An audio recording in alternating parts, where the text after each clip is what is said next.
Buenas, buenas, buenas, ¿qué tal? ¿Cómo estáis? Os doy la bienvenida a un nuevo episodio de Un té con nieve. Ya sabéis, ese programa en el que me dedico a entrevistar a gente que hace cosas muy guays. Cada semana un nuevo invitado flipante. Y esta va a ser una tarde muy cinematográfica porque vamos a tener con nosotros a Igna L. Vacas, director, guionista, que nos va a hablar de sus proyectos, vida, milagros y bueno, un montón de cosas guay que estoy segura va a hacer que esta tarde tengáis una velada maravillosa.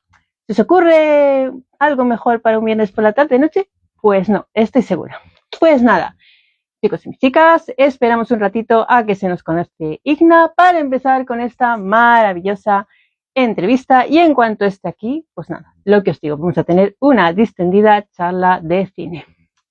Pues nada, por aquí ya estáis conectando los primeros. Buenas tardes, ¿qué tal? ¿Cómo estáis? ¿Todo bien? Esperamos a que se nos conecte Igna L. Vacas para hablar de cine en un momentito. Y nada, lo que os digo, va a ser una velada súper chula y además, mirad todo lo que tengo aquí para poder preguntarle a Igna en esta tarde. Buenas tardes. Bueno, ya lo tenemos por ahí. Ahí está. Vale. Esto a veces se nos complica un poquito. Vamos a ver si logramos. Ya está. Buenas. Hola. Se te ve un poquito neblinoso. ¿Cómo? Se te ve un poquito neblinoso. A ver. Venga. Aceptamos ¿Así? un poquitín mejor. ¿Qué tal? ¿Todo bien? ¿Usted qué ¿Todo tal? bien? Muy bien. Aquí preparándote una buena batería de preguntas para esta tarde. Venga, Queremos encantado. mucho, ¿eh? Así que prepárate. Mm, Estamos bien, perfecto. Son ahora mismo las 7 en punto, así que si os parece vamos a empezar con esta maravillosa entrevista para que Igna pues tenga mucho tiempo para contarnos sus cosas. Venga, pues allá va la primera pregunta que se lanza a todo invitado o invitada que pasa por Un té con nieves. Venga, ¿quién es Igna L. Vacas? Dale. ¿Quién es? Pues, no sé, un ser humano. Muy bien, Sí, concretamos un no, poquito más. un ser humano con inquietudes que quiere demostrar, no sé, que al final creo que todo el mundo que ha pasado por aquí ha dicho más o menos lo mismo, que quiere contar historias a su manera o a la manera a la que le impliquen o le pidan también, porque al final siempre estamos hablando siempre de una industria y hay que saber adaptarse a lo que te pidan también, no solo lo que tú quieres hacer, o sea, lo que tú no sé cuadrado, pero siempre contando, siempre que se cuenten historias, yo estaré contento. Mira lo que dicen por aquí, un ser humano ya es mucho más que mucha gente. El compañero de esa, sí. Sí. Como Cierto he es. comentado, Igna hace películas, también escribe, reseña en Almas Oscuras, que no se me olvide decirlo, porfa, a los compañeros de Almas Creo que hay Oscuras. gente por ahí de Almas Oscuras conectada que se van a conectar. Sí, por Que aquí tenían, estoy viendo mucha- gente que está uniendo. Hola, compis. tenían muchas ganas de verme. Pues se van a ver bien. Venga, Igna, cuéntanos un poquito cómo... Bueno, ¿cómo empecé desde el principio de los tiempos? Venga, enróllate, que yo sé que tienes mucha cuerda. Bueno, no sé, la verdad que yo de pequeño, de chico, o sea, de pequeño, de niño, ¿no? Ya ni siquiera adolescente, de niño, yo me lo pasaba mejor delante de una pantalla o leyendo, bien, que me contaran historias, bien fuera una película, bien fuera un libro, bien fuera un videojuego. Al final yo también jugaba videojuegos y al final también me estaban contando una historia en la que yo formaba parte de la historia, era genial. Y, y con el tiempo, lo que al final nos pasa a todos, pues estás estudiando, llega un momento en el que te dices, ¿y a qué te quieres dedicar? O el año que viene, cuando termines el instituto, ¿qué vas a hacer? ¿Cuál es tu, es eso, ¿qué vas a hacer? Y dije, joder, ¿y por qué no dedicarme a lo que realmente más me gusta y a lo que realmente toda mi vida he visto que era mi vocación real, ¿no? Porque lo que te digo, yo estaba con los amigos por ahí tomando algo y me aburría y me volvía a la casa a ponerme una película. Y, y entonces claro, cuando tienes 17, 18 años, tú esas cosas las piensas, puedes estar seguro o no, pero las piensas y dices, bueno, pues voy a intentarlo, ¿no? Por intentar lo que no quede, o por lo menos voy a ver qué pasa si empiezo a estudiar algo relacionado siempre con el arte, con el cine. Uy, Igna se nos ha ido. Ya está. Es que me ha salido el aviso de que ya llevo 2 horas con el smartphone y que ya no lo puedo usar hoy porque me he puesto el aviso, ¿sabes? Bueno, a ver si no te vas más. No. Ha salido el aviso porque lo puse el otro día, los avisos esos que te salen de... ¿Quieres poner Sí. un aviso de cuando llevas un tiempo en redes para no estar más tiempo? Y lo he tenido que poner. Ujú. Bueno, continuamos. Por aquí dicen el perfil habitual de todos los locos del cine. Correcto. Igna, ¿tú qué estudios tienes? ¿Y consideras fundamental la formación para ser director? No la considero fundamental, pero sí que es una gran ayuda. Porque yo tengo yo estudié en la Rey Juan Carlos, en el campus de la TAI, dirección y guión. Luego me acuerdo que me colaba también en las clases de interpretación, pero, pero estudié dirección y guión y no lo considero fundamental, pero sí que ayuda un montón, porque yo cuando empecé a estudiar ahí, pues sobre todo a la hora de escribir, te dan unas pautas y te dan unos formatos que son los que tienes que respetar para escribir cine. Teatro será otro formato, novelas otro formato. Entonces nosotros estábamos con cine y al final te instruyen en todo lo relacionado con cómo tiene que llevarse a cabo una producción. Y eso no lo sabes cuando tienes 17, 18, 19 años, tienes muchas ganas de rodar, tienes muchas historias en la cabeza, tienes mucha creatividad. Al final, por eso no lo considero fundamental, porque es algo que te viene de dentro y que con los años vas adquiriéndolo. A quien no ha escuchado tantas veces a Tarantino decir que la escuela de cine es ver cine. Sí, todo eso está muy bien. Pero a mí sí que me ayudó a estudiar cine porque te pone las cosas en su sitio, ¿no? Y te dice esto es así, esto es así, esto es así. Sobre todo a la hora de escribir. A la hora de escribir es con lo que más me ayudó. Y a la hora de filmar también, claro. Empiezas a filmar primeros cortometrajes que son prácticas, pero ahí te empiezas a soltar y empiezas a ver la realidad de lo que es un set, en realidad. O sea, tú estás acostumbrado a ver películas, no sabes lo que hay detrás, y cuando empiezas a ver lo que hay detrás dices, Dios mío, ¿no? De verdad me he metido aquí, pero bueno. Sí. Perdona si tardo un poquito en contestarte, pero es que te me vas y te veo como pixelado. No sé por qué.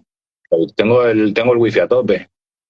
Jolines, no sé. Y de todas formas, no pasa nada. Si esto ya es la idiosincrasia de todos estos programas. No hay día que no pase nada. Pero se me escucha, ¿no? Sí, ahora te escucho perfectamente y te vuelvo a ver perfectamente.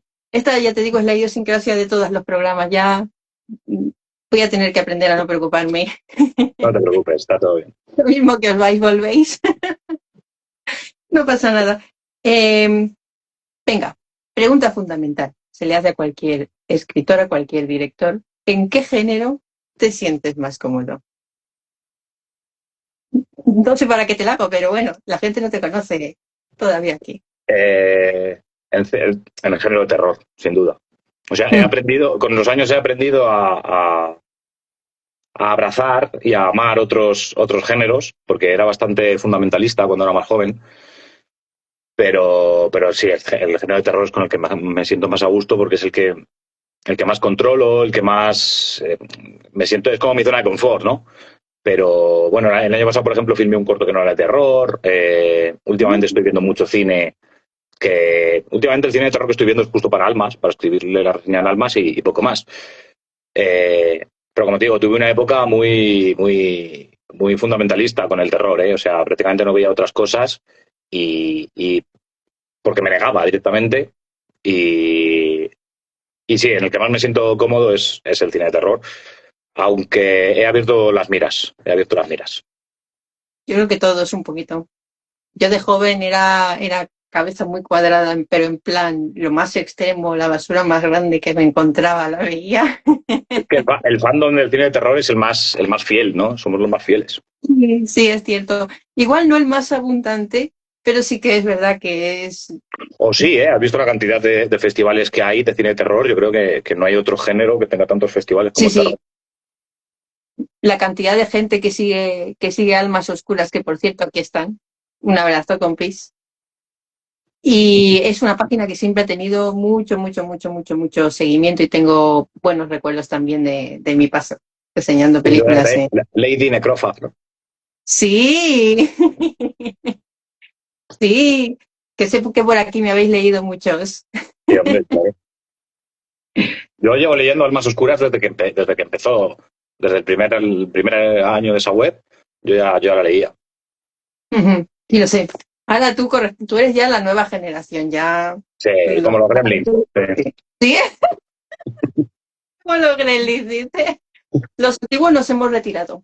Ya os damos el paso a las nuevas generaciones. Guárdame las llaves del castillo, por favor. Venga, voy a hacer una pregunta un poquito broncano. Que esto se hace bien en todo el programa. Broncano. Un poquito broncano. No, tranquilo. Guarrerías y esas cosas no. Aquí no. No, es que yo nunca he visto un programa entero de este hombre, por eso tampoco sé cómo es, a ver. Me refiero a una pregunta un poco más puñetera, ¿vale? Un Uh-huh. poquito puñetera, venga. La pregunta un poquito más puñetera es, yo ya tengo mi propia apuesta mental. ¿En qué género no te introducirías jamás? Ni por todo el oro del mundo.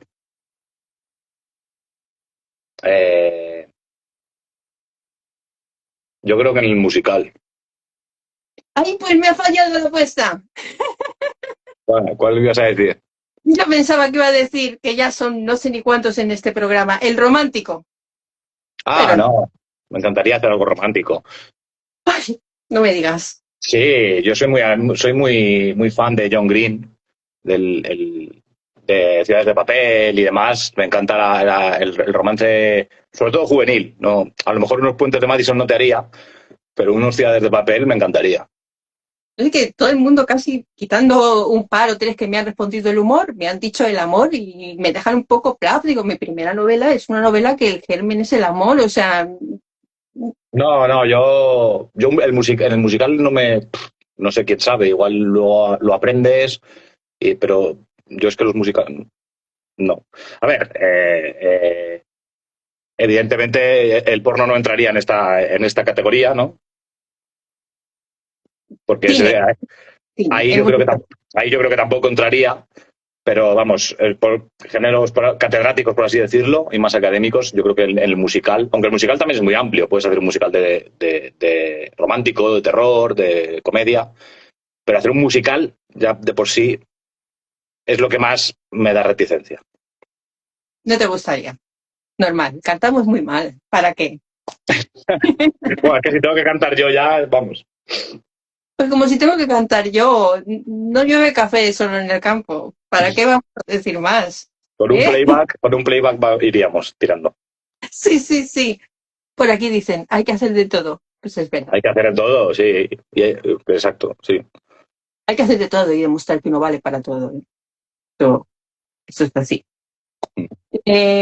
Vale, Ina, yo te voy a empezar a preguntar ya por tus cosas, ¿vale? Mis Para cosas. a la gente de tus cosas, que has venido aquí a eso, han venido a verte para que hables de tus cosas, largo y tendido, ¿vale? Uy, qué guay, ahora tienes más luz, te veo De mi mejor. libro, para hablar de mi libro, ¿no? Para hablar de tus cosas. Venga, quiero que nos hables de tu ópera prima cinematográfica, ¿vale? Largometraje, que es de Nanny's Night, ¿no? Sí. Sí, porque tú antes habías hecho otras cosas. Yo, por ejemplo, vi tu cortometraje por venganza, Sí, ¿verdad?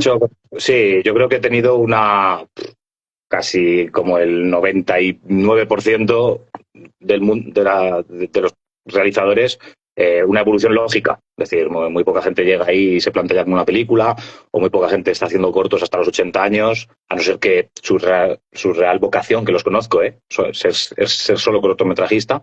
Pero yo creo que tiene una evolución lógica de cortometrajes, 3, 4, hasta que uno, que es el que tú has mentado, que es Porno Venganza, funciona medianamente bien en circuito de festivales, premios y demás, y me surge la oportunidad, me piden unos guiones ya de largos y Nanny's Night fue el elegido para, bueno, pues al final una película que no voy a olvidar en mi vida, ¿no? Como has dicho tú, una obra prima.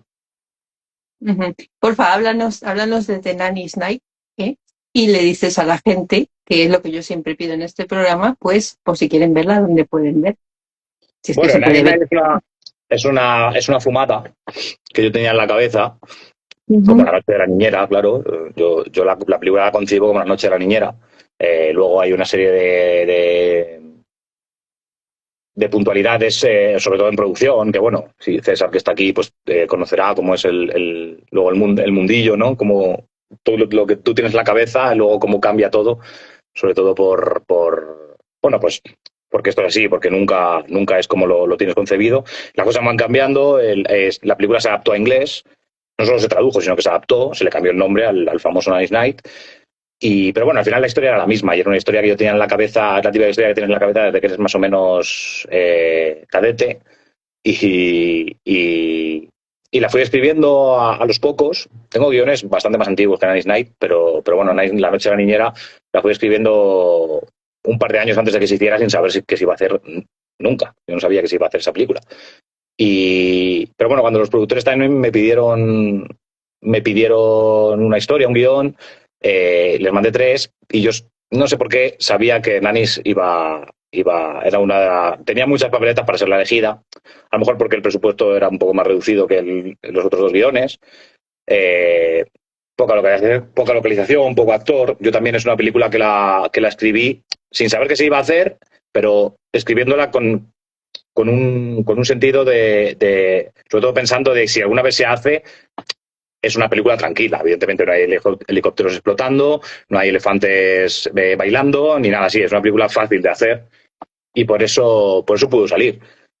Es una película que homenajea mucho al cine de videoclub de los 80 y de los 90. Una comedia de terror así muy Satanic Panic y muy inofensiva. También es una película muy inofensiva. Tiene violencia, es una película al final de terror, aunque es de comedia, pero no es un Mártires, no es nada así, ¿sabes? Es una película para pasártelo bien.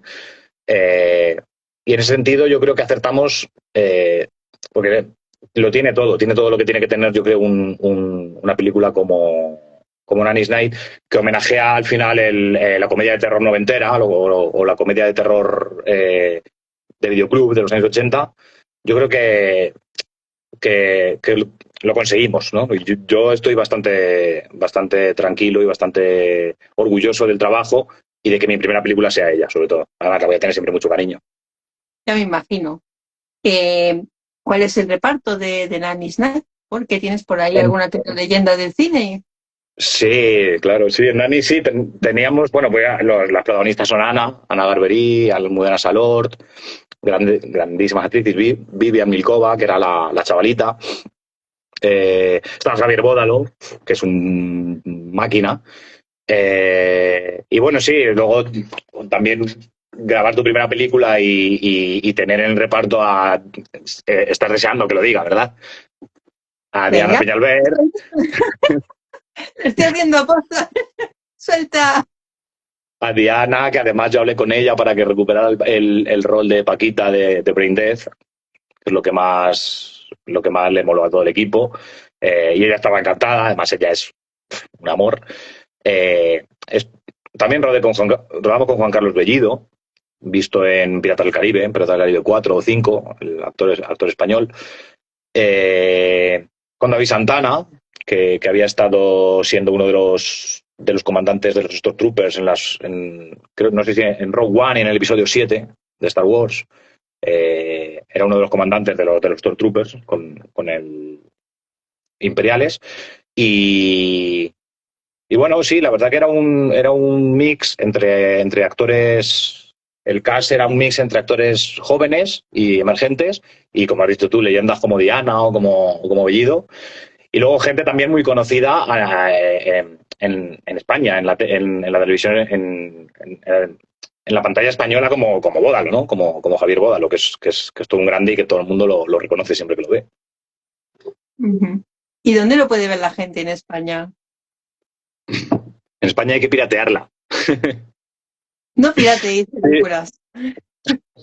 Sí, no, a ver, nosotros con la película, la verdad que también hemos tenido buena y mala suerte. Tuvimos muy buena suerte con ella porque fuimos al mercado de Cannes y un agente de ventas la adquirió y, y al nada estaba la película en Amazon y en Apple TV en Estados Unidos, en Canadá, en Inglaterra, en Filipinas, no me pregunte por qué, y en otra serie de países, nunca en España. Entonces es la paradoja de este trabajo también. Y es una película que habría que doblar también para creo que dentro de poco va a abrir en el mercado en Japón también, se va a incluir en el catálogo de Amazon Prime en Japón. No sé si Apple, pero bueno, sí, en Estados Unidos la verdad que fue muy bien, fue un gran incluirla en Amazon y en Apple TV en Estados Unidos y Canadá, sobre todo, y en gran parte de Norteamérica, hizo que la película tuviera bastantes espectadores. Y bueno, es verdad que también se le cortó un poco la carrera que venía teniendo de festivales, porque una vez que la suben a Amazon se piratea, como ya te he dicho, le cortó un poco la carrera de festivales que venía teniendo. Habíamos estado en Fantaspoa, en Macabro, en Nueva York, ganamos un premio.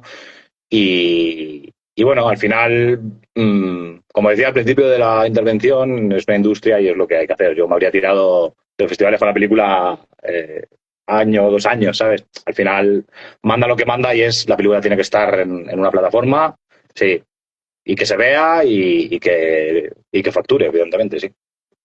Sí, eso es lo importante, porque no trabajamos gratis y tenemos la malísima costumbre de comer 3 veces al día, mínimo.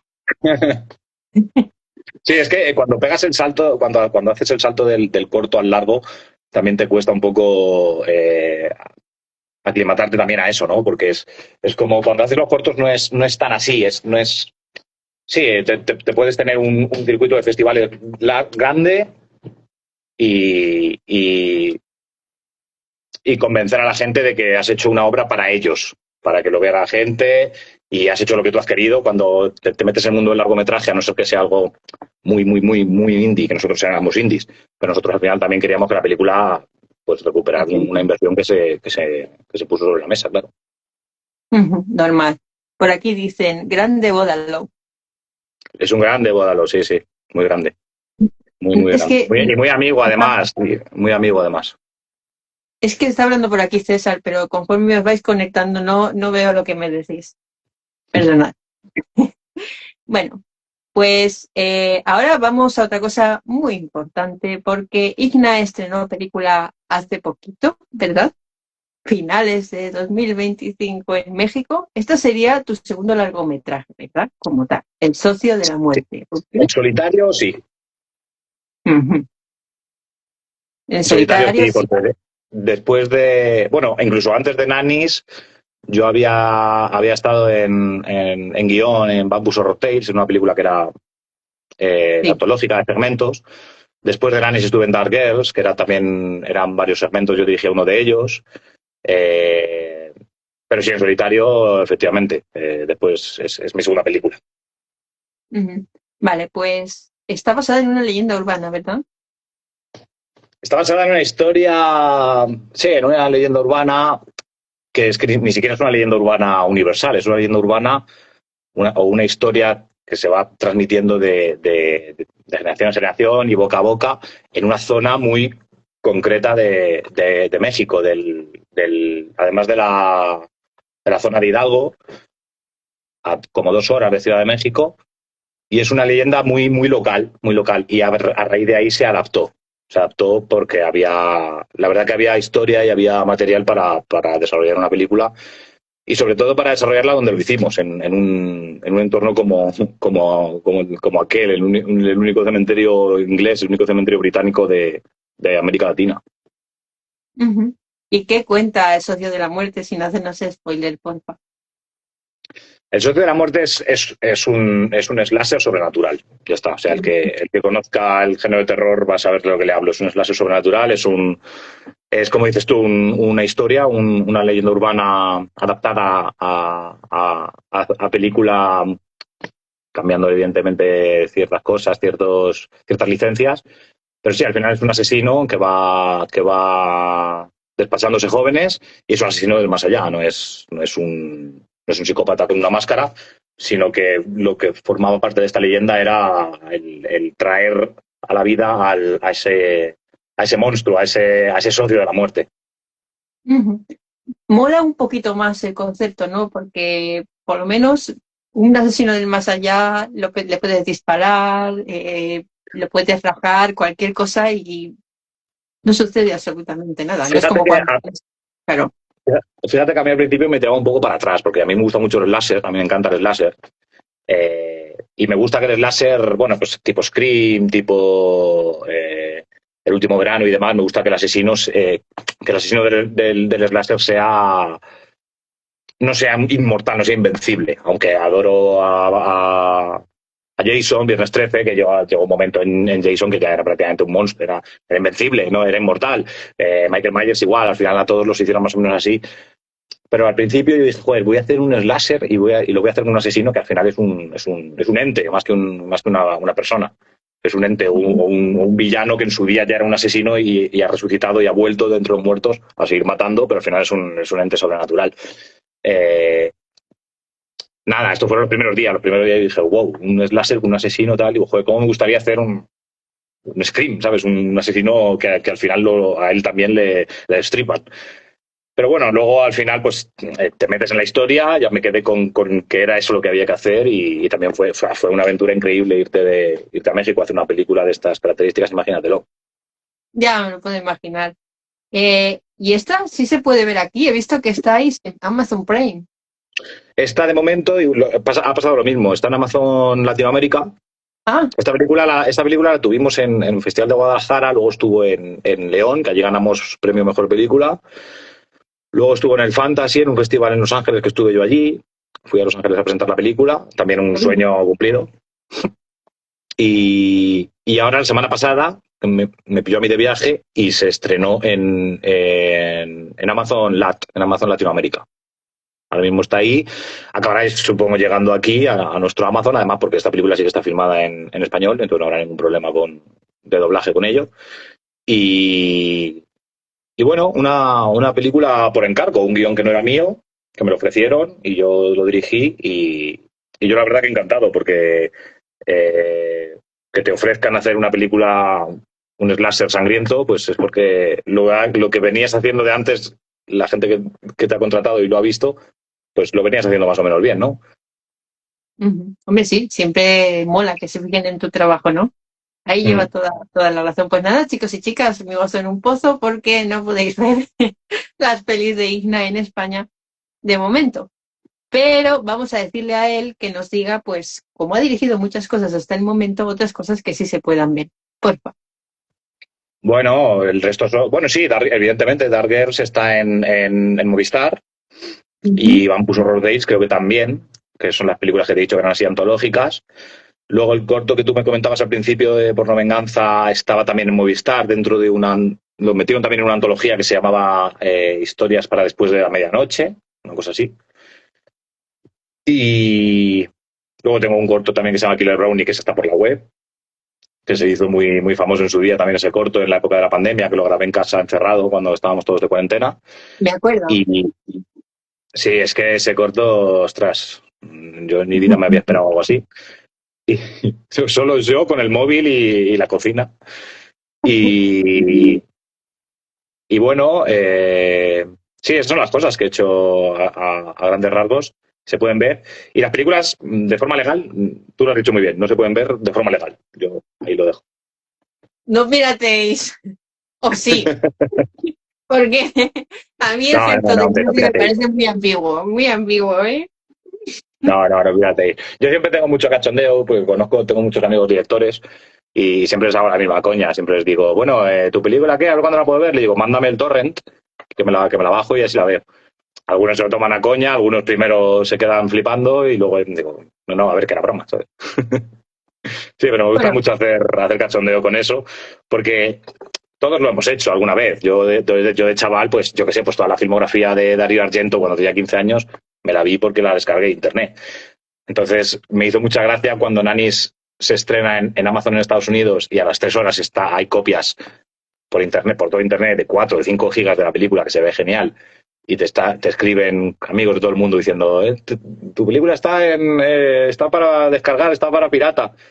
Me hizo muchísima gracia, ¿no? Decir, joder, yo antes me bajaba películas, había gente que se está bajando la mía. Bueno, yo me lo tomaba a coña, los productores a lo mejor no tanto. Mira lo que dice por aquí César. En mis tiempos era un honor descubrir tu peli en el Top Manta.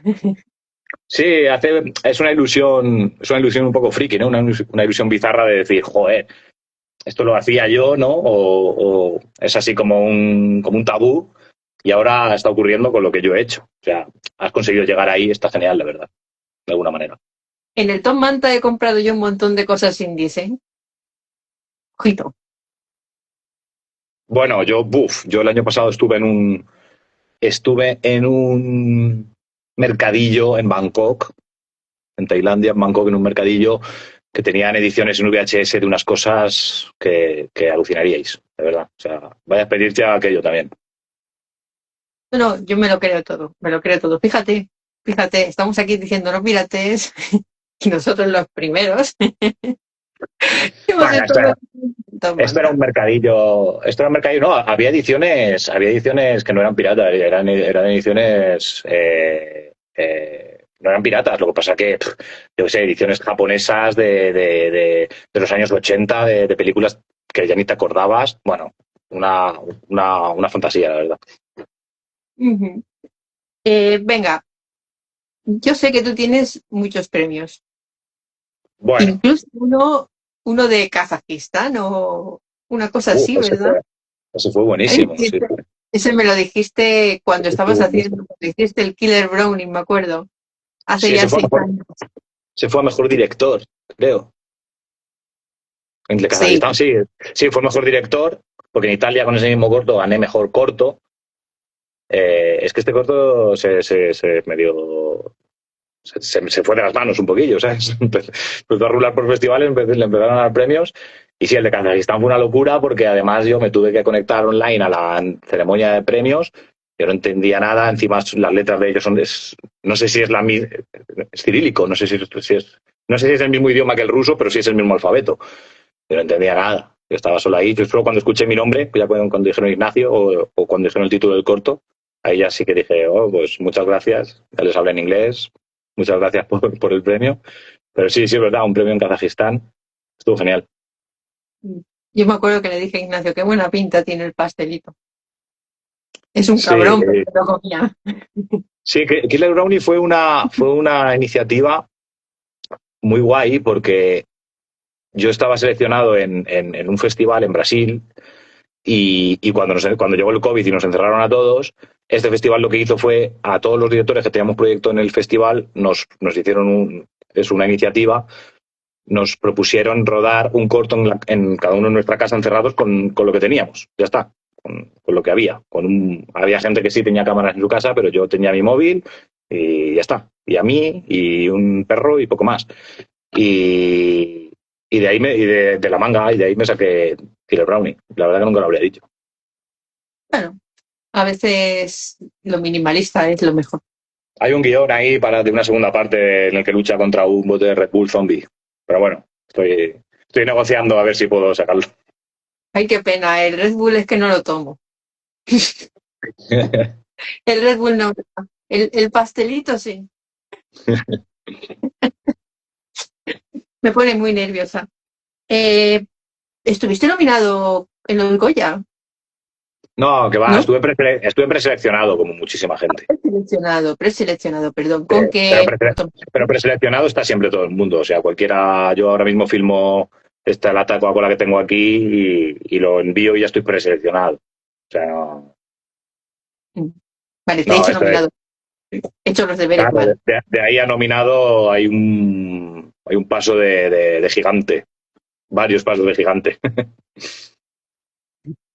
Bueno, yo siempre digo que todo se andará cuando hacemos bien nuestro trabajo. Sí, además también sabes que el género que nosotros trabajamos, bueno, últimamente a lo mejor están cambiando un poco las cosas, pero bueno, es un género pese a lo que decíamos que tiene tanto fan y tanto festival y todo, pero a nivel mediático más comercial y más algo tan académico como los Goya, es muy marginal, sigue siendo todavía muy marginal. Una película de terror, tal vez en Estados Unidos se esté abriendo un poco más todavía, los Oscars están empezando a nominar y a dar premios ya a género abiertamente, a películas de género, pero es muy complicado, no hacemos drama social. Vamos a ser claros. Lo que pasa es que para poder premiar una película de terror hay que tergiversar un poco, ¿cómo decirlo?, las etiquetas. Tú no puedes decir solo es terror, o no puedes decir es enlace. Tienes que decir es terror Claro, elevado. O exacto. añadirle De ahí llegó el terror elevado, de ahí llega el terror psicológico, de ahí llega el que el villano no es un Jason, o no es un fantasma, o no es un tiburón, es un traumita que tiene uno de los personajes. Bueno, ahí ya te lo compran más, ahí te compran más. Y el terror elevado yo siempre he dicho que es terror para gente a la que no le gusta el terror. O sea, yo he hablado con muchísima gente que siempre me han puesto el terror al nivel del betún y que te llaman enfermo porque te gustan esas cosas y demás, y luego me defienden a Ari Aster y a Robert Eggers, que por otro lado también están muy bien, o sea, ahí no digo que no. It Follows, yo por ejemplo no la considero terror elevado, pero hay gente que sí, y para mí It Follows es una obra maestra. Pero bueno, sí. Pero sí que considero que Midsommar o Déjame salir y tal, sí que pueden ser películas que han llegado a más gente porque le llegan más a gente a la que nunca en su vida se había interesado a lo mejor por el terror. Y con ciertas películas de terror elevado sí que están ahí, porque no sé si les atrae más el tema del trauma, más de que no ven a lo mejor que el concepto sea tan infantil o tan infantiloide o tan infantilizado como un asesino con un machete gigante o un monstruo directamente que va devorando personas, no sé. Dice aquí César, el terror elevado es la etiqueta que se inventaron los críticos para justificar que les ha gustado una peli de miedo. Bueno. En eso también estoy de acuerdo, para que no les dé vergüenza decirlo, ¿no? Que me ha gustado una película de terror, sí, estoy de acuerdo. No sé, a mí me gusta Eggers, me gusta Ari Aster, algunas cosas que hace, también te digo, no. Yo, por ejemplo, la última que vi yo en Prime con Joaquin Phoenix, no recuerdo el título. Hostia, ¿algo tiene miedo? Por partes, sí. A lo mejor es que yo no entiendo. No, yo esa película no. Bueno, directamente yo no la considero ni terror, pero es espesa, ¿eh? Hay una cosa que tenemos que reconocerle, es dura, ¿eh? Es dura, porque tener que aguantar ahí sentado y decir, joder, si es que ya ni me acuerdo de cómo ha empezado esto. Es una paja de 3 horas, o sea, sí, yo lo sí, siento la palabra, pero es lo que es. No pasa nada, aquí se puede decir cualquier cosa, se puede decir paja y se puede decir lo que a mí me dé la gana porque es mi programa y mando yo. Así que podemos decir lo que queramos. Pero sí, ni elevado ni sin elevar. Cada persona tiene un concepto diferente del terror, que por cierto es un concepto en el que también podríamos entrar para un programa y nos daría para mucho. Cada persona podría englobar el terror de una manera de acuerdo a su forma de sentir, a su forma de vivirlo. Entonces, realmente es un concepto muy abstracto. Yo simplemente solo de elevado o sin elevar, pues no.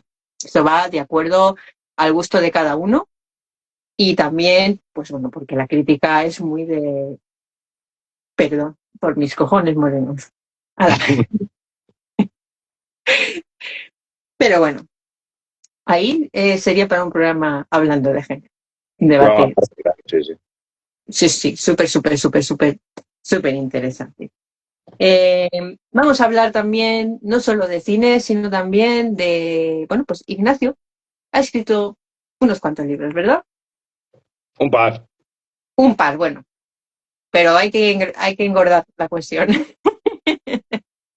Sí, hay que engordar un poquito la cuestión. Bueno, Ignacio, has estado trabajando en un ensayo, ¿verdad? ¿Sangre en el marcador? Sí, estamos a 29 de mayo, el mes que viene, o sea, pero vamos, no, ni siquiera dentro de un mes, es en mediados de junio, es decir, en un par de semanas ya sale Sangre en el marcador, que es un ensayo que he escrito sobre... Yo siempre he sido muy de inventarme subgéneros y eso del terror deportivo, como he puesto en el subtítulo del libro, es la estética del cine, del cine de terror en terror deportivo, o sea, la estética del sacrificio en el cine de terror deportivo. Al final he seleccionado una serie de secuencias, ya no solo de películas, porque hay películas que sí las puedes considerar terror deportivo, pues porque que si Muerte en el Green, que si El Mejor, película del año pasado. Luego hay otras en las que no, pero hay ciertas secuencias, ciertos momentos de la película en las que sí que he ido cortando y seleccionando varios momentos de diferentes películas. Los he comparado, los he equiparado y para al final sacar esa conclusión que a mí siempre no voy a decir me ha obsesionado, pero sí me ha interesado un montón, que era el de el sacrificio en el deporte mezclado con el cine de terror, porque al final son dos cosas que de alguna manera siempre me han atraído y me gustan mucho. A mí me gusta mucho el deporte, soy un deportista y me encanta el cine de terror. Entonces es un libro muy mío, ¿no? Muy, muy mío y me hace mucha ilusión poder sacarlo, claro. ¿Editorial? Se llama Logo. Uh-huh. Y lo podremos tener entonces el mes que viene, ¿no? Sí, además vosotros que siempre estáis aquí al tanto en redes, en redes vamos, yo sabes que siempre que hago una novedad lo pongo, lo saco. Somos la resistencia. Y estoy escribiendo, terminando de escribir ahora una más, que esta te va a gustar, creo que te va a gustar. A mí. Que se llama Cámaras del Abismo. ¿Ah, sí? Sí, y el libro se llama Cámaras del Abismo y hago un poco hago una especie de estudio también, de ensayo, del paso del mundo al horror en la web.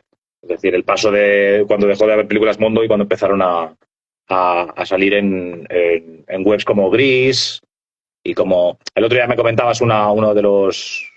Sí. Mi reseña de Faces of Death en Almas Oscuras, y ahí en la reseña hablaba de INC, del blog del narco, de Ogris.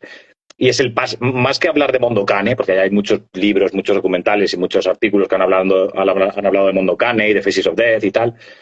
Yo lo que hablo es más de ese paso de los 90, del finales de los 90, principios de los 2000, en el que deja de haber películas Mondo en el videoclub y deja de haber títulos como tal, para simplemente haber vídeos sueltos en páginas web. Y por qué a la gente le gusta ver eso. Bueno, en fin. Es también un ensayo interesante y muy centrado en un momento clave de este infame subgénero, ¿no? Sí, bueno, solamente los que hemos fagocitado. Además yo contigo hace un montón de años hicimos aquello en la Mansión del Terror y me llevasteis a hablar de cine snuff. Sí, porque además era muy apropiado con aquella novela que trabajábamos entonces de Juan Díaz Olmedo, Zombie, en la que se hablaba pues de una serie de pacos de la Deep Web que bueno, comercializaban con grabaciones de combates a muerte entre enfermos terminales.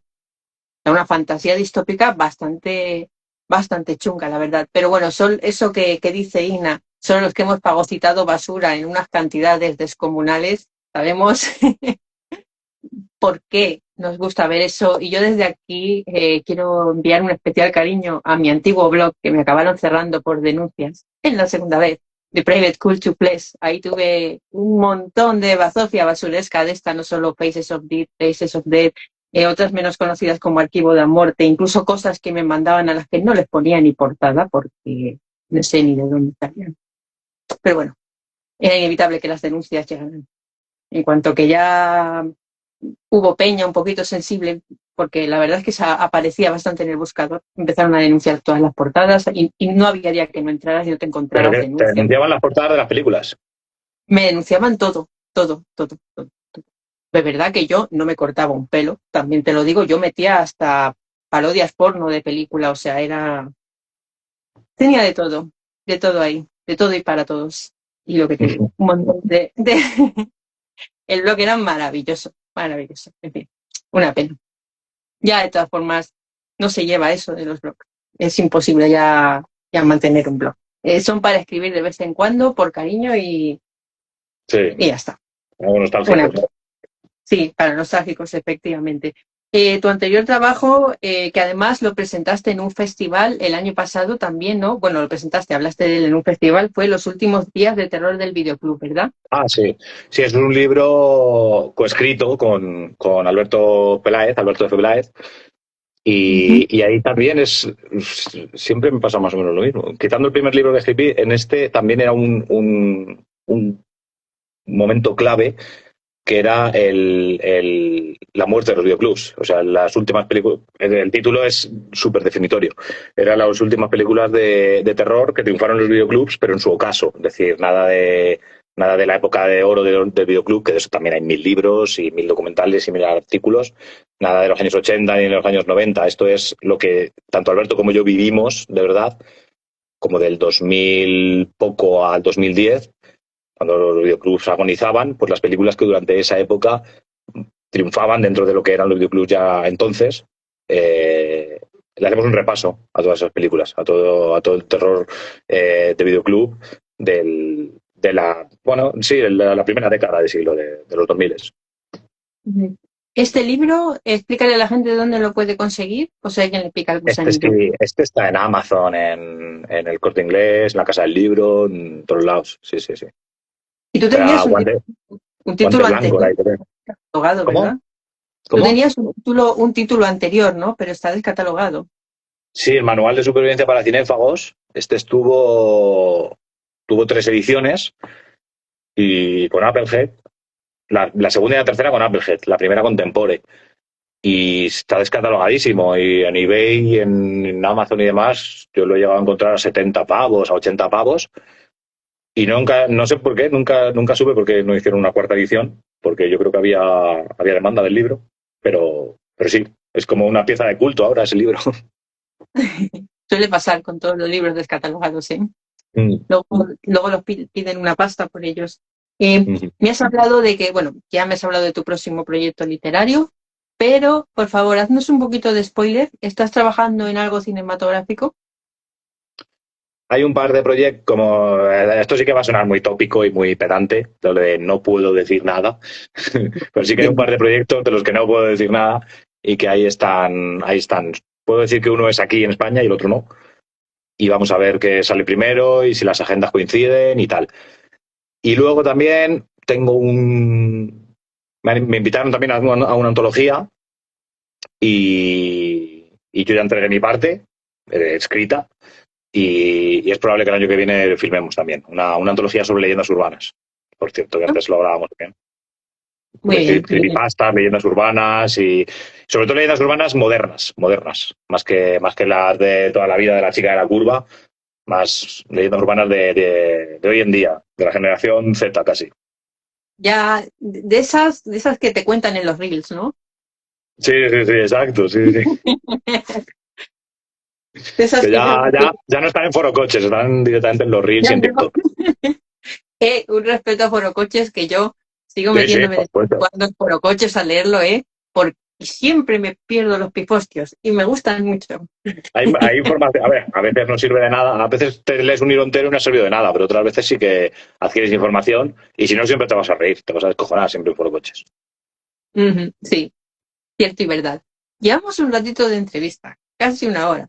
Y en una hora de entrevista, todavía se te ha pasado rápido. Eso es buena señal, ¿eh? Es buena señal. Y en una hora de entrevista, todavía siendo director de cine, no te he preguntado cuál es la película perfecta para ti. Ostras. Yo siempre he dicho que Tiburón es una película perfecta. Que no lo es, porque tiene alguna imperfección. Pero dentro de las imperfecciones que tiene, hasta las imperfecciones que tiene son perfectas. Sí, yo te diría Tiburón, te diría Goodfellas a lo mejor.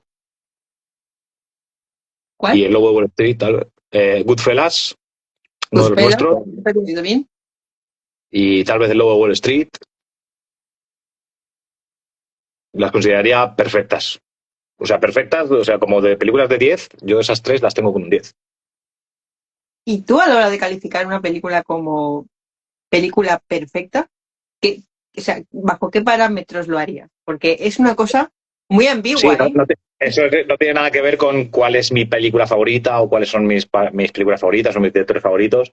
Yo cuando te contestaba ahora lo de la película perfecta, yo creo que es como algo que no se puede negar, que nadie puede negarlo porque todos los departamentos y todos los segmentos de la película están perfectos. O sea, todo, la música, el guión, la interpretación, sobre todo la dirección, eh, todo. Es que lo considero una obra maestra, cumbre, magna. Y bueno, evidentemente, no sé si tienes las más atrás de Jaws, todavía más atrás de Tiburón, como Ciudadano Kane, de John Ford tengo también varias películas que las podría considerar perfectas, incluso Sergio Leone. Pero bueno, quería salirme un poquito de decir bueno, fue el malo, de decir, yo qué sé, las que todo el mundo dice. Y es verdad que Tiburón también se escucha bastante, pero he querido meter ahí a Scorsese porque es muy, muy especial para mí y porque lo que comentaban al principio de la entrevista de que me había abierto mucho las miras y que había dejado el terror no de lado, pero lo había acompañado con otros géneros. Scorsese fue muy importante para mí en esto. Fue muy importante para mí en saber apreciar otros géneros, sobre todo el negro, ¿no? y el de mafias. Pero bueno, es un director que de repente te aparece con La invención de Hugo, que es una película infantil fantástica, de género, me refiero de género fantástico, y que es fantástica a su vez, o te aparece con Silencio, o te aparece con comedias más antiguas como Joque Noche, con lo que sea, y es que prácticamente este señor todo lo que hace es perfecto. Entonces, cuando me dices una película perfecta, aparte de Tiburón, que es mi favorita, te podría meter cualquiera de Scorsese, y, y de John Ford y de Leone, incluso de Todd Browning puede. Ujú. Sí, Estas es son las verdad. perfectas. Sí, Yo te sí, sí. entrevisté hace unos años ya, años para mi blog, y es verdad que me respondiste una vez que el género que te parecía inmortal era el western. Es el western, yo soy un fanático del western, tanto crepuscular como el clásico, como sobre todo el spaghetti western. El spaghetti western me parece muy, muy sucio, muy crudo, muy rudo, y es lo que yo creo que era lo que más se acercaba a la época que intenta reflejar el género western, ¿no? En aquella época. Es verdad que también me gusta mucho John Ford, como he dicho, pero bueno, el western lo considero un género que ha muerto, pero no ha muerto. Es decir, el otro día estuve viendo Mandalorian y Grogu y me parece western.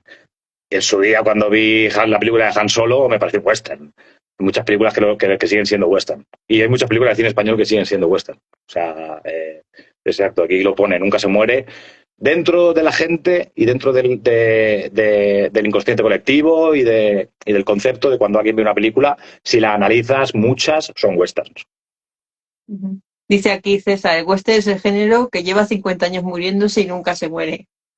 Y nunca se muere, ¿no? Sí, es que va a estar siempre vivo en el inconsciente colectivo. Y cultura popular siempre va a estar, siempre va a estar. Además, yo me obsesiono bastante con eso. Yo el otro día cuando fui al Mandalorian dije, será como Han Solo, que en realidad es un western, y me parece un western. Un western en el espacio, además mola un montón el concepto. Sí, es un space opera western, Sí, sí, efectivamente, sí, total. Ujú. pero al fin y al cabo un western. ¿Y cuál es tu western favorito? Mi western favorito es un spaghetti western, es El bueno, el feo y el malo. Ujú. Una gran elección. Mm. Y ahora te he preguntado por la película perfecta, pues ahora vamos a hacer otra pregunta broncano, ¿vale? Vamos a ser un poquito malos. Aquí ya sabes que se puede hablar libremente, se puede decir lo que a uno le gusta y se puede decir lo que a uno no le gusta. No importa que sea una película considerada una obra maestra, no importa nada, ¿vale? Cada uno aquí tiene un concepto. Ignacio, una película que a todo el mundo le guste y que a ti te parezca mm, un pajote. 2001. A mí me encanta, no. Me lo dice con el póster de La Naranja Mecánica detrás. Esto es anatema. Bueno, la naranja me encanta. Bastante menos que otras de Kubrick, pero la naranja me gusta. La naranja es como la que todo el mundo ha visto, todo el mundo habla. Es como el Scarface que parándolo a De Palmas, como su Scarface, ¿no? En el que todo el mundo tiene la camiseta. Pero la naranja me gusta. A 2001 nunca he terminado de verla. Y bueno, no sé, a mí de Kubrick, mi película favorita de Kubrick yo creo que es Lolita. Sí, a mí fíjate, voy a ser puñetera. Esto es anatema. La de Adrian Lane me parece más sucia. Como diga. La de ¿era Jeremy Irons? Sí. Sí, la del 97 o algo así. Dice el boss, como diga Resplandor, pasamos a publicidad. El Resplandor, no. Mi favorita yo creo de Kubrick sería... A mí la de Adrian Lyne me gusta, pero me gusta más la de Kubrick. Me gusta más la de Kubrick. Y la novela me gusta mucho. Pero sí, yo creo que Lolita. Espartaco me gusta un montón, que es como la peli olvidada de Kubrick. Y Atraco Perfecto también. Todas esas me gustan más que La Naranja y evidentemente que 2001. Incluso hay White Shad también me gusta más que La Naranja. Y El Resplandor, bueno, yo no la considero una obra maestra del cine de terror, pero no la considero mala película, ¿eh? No la considero mala película para nada. Está ahí conectado. A titubeado, ha dicho El Resplandor. Del Resplandor también tenía una serie por ahí, una TV serie, una TV movie también en los 90 también hubo una, ¿no? Sí. Sí, hubo una que a mí, la verdad, no me hizo mucha gracia, pero bueno. Parece ser que la dirigió Stephen King, era para más a gusto de Stephen King, ¿no? Un poquito. Luego también, te he dicho 2001 y luego también, yo qué sé, yo he dicho cosas por ahí cuando me han hecho otras entrevistas, como que, por ejemplo, Zombie 2 de Lucio Fulci es mejor que La Noche de los Muertos Vivientes. Lo sigo diciendo, me da igual. Bueno, se puede decir aquí todo. O que el remake de Zack Snyder de Dawn of the Dead me gusta más que Dawn of the Dead de Romero. Ya está, eso lo puedo. Sí.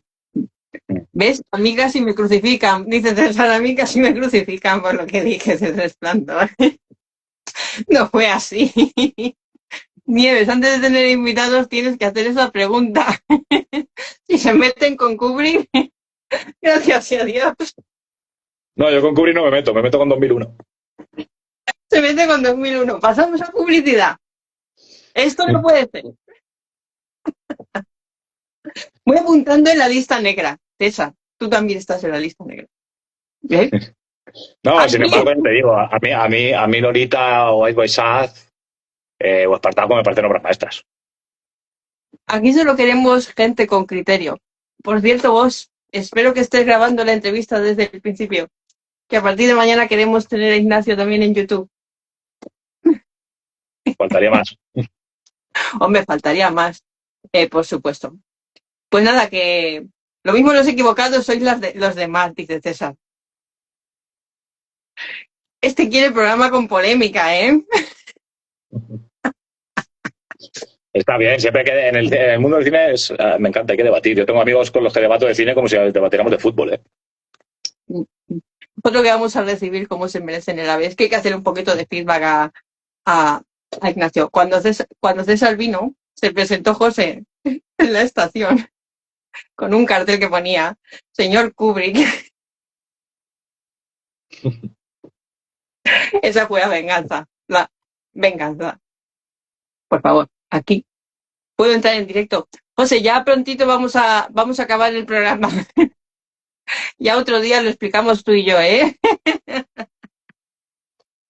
Que ya tengo a Ignacio frito y tiene su tiempo limitado. No sé ni cuánto tiempo llevamos un rato ya. Hoy no se menta, aquí llega con Demor 2. Hombre, por favor, el chiquito, el mejor, el mayor artista de la historia de España, ¿eh?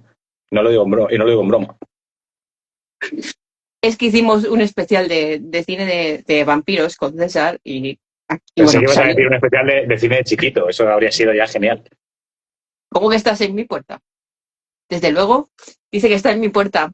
José, ahora no me puedo levantar a abrirte. Las cosas que pasan en estos directos son maravillosos, ¿eh? Me levanto y dejo a Igna aquí solito, hablando. Bueno, Igna, para terminar, que ya te tengo frito y ha llegado nuestra hora, llevamos una horita. Espero que esta entrevista te haya gustado. Sí, yo encantado, siempre, ya me ves. Y además tú me conoces y sabes perfectamente que es muy distendido todo. Que espere, hostias, dice César. Venga, voy a despedir el programa, que le voy a abrir la puerta a José, que está tocando el timbre. Bueno, espera, José, espera, ahora te abro. Igna, para que la gente te siga en redes, porfa. Esa fue buena también, porque anda que no me salieron. Después de hacer la película en México, me salieron unos repres y me pidieron encarecidamente que me cambiara mi nombre de redes, sobre todo de Instagram, que es lo que más uso, o que tuviera uno más pro y otro más privado, pero bueno, al final lo tengo todo en este que es el que veis ahí, el que estoy aquí en directo, que es Surfman666. Vale, pues ya sabéis que no podéis ir de aquí sin seguir la cuenta de Surman666, ¿eh? Eso, hombre. Pues nada, mis queridos y mis queridas, Igna, muchas gracias por habernos A ti, guardado un ratito de tu tiempo con todas tus ocupaciones para estar aquí en Un bueno, Té con Nieves. Vamos a despedir este programa como se merece. Muchas gracias por vuestros corazones, muchas gracias por vuestros seguimientos, nuevos seguimientos, que habéis venido unos cuantos. Y antes de irnos, quiero recordar unas cuantas cosas. Lo primero, a partir de mañana tendréis disponible en YouTube la entrevista con... Uy, tenemos un intruso. Un momentito. A partir de mañana tendréis disponible en YouTube la entrevista con Igna. Y también os quiero dar una noticia, y es que el próximo mes de octubre se celebrará en Cuenca el segundo congreso de baile, el Bien Bailao, y vais a tener un montón de actividades, talleres, baile social, un largo etcétera. Así que nada, chicos y chicas, que os animáis a venir y a bailar un tumbaito con nosotros, ¿eh? Venga, luego os dejo por aquí para que compréis vuestro ticket. Nada, ladies and gentlemen, y aquí sí que ha llegado el final de Un Té con Nieves, y como siempre lo voy a hacer con la frase de rigor para mis nuevas seguidoras. Bienvenidos y bienvenidas a mi humilde morada. Entren y salgan por su propia voluntad y no olviden dejar parte de la felicidad que traen. Pues nada, chicos y chicas, Igna L. Vacas, os mando un beso muy, muy, muy fuerte y nos vemos la semana que viene en Un Té con Nieves. chao. Chao, chao.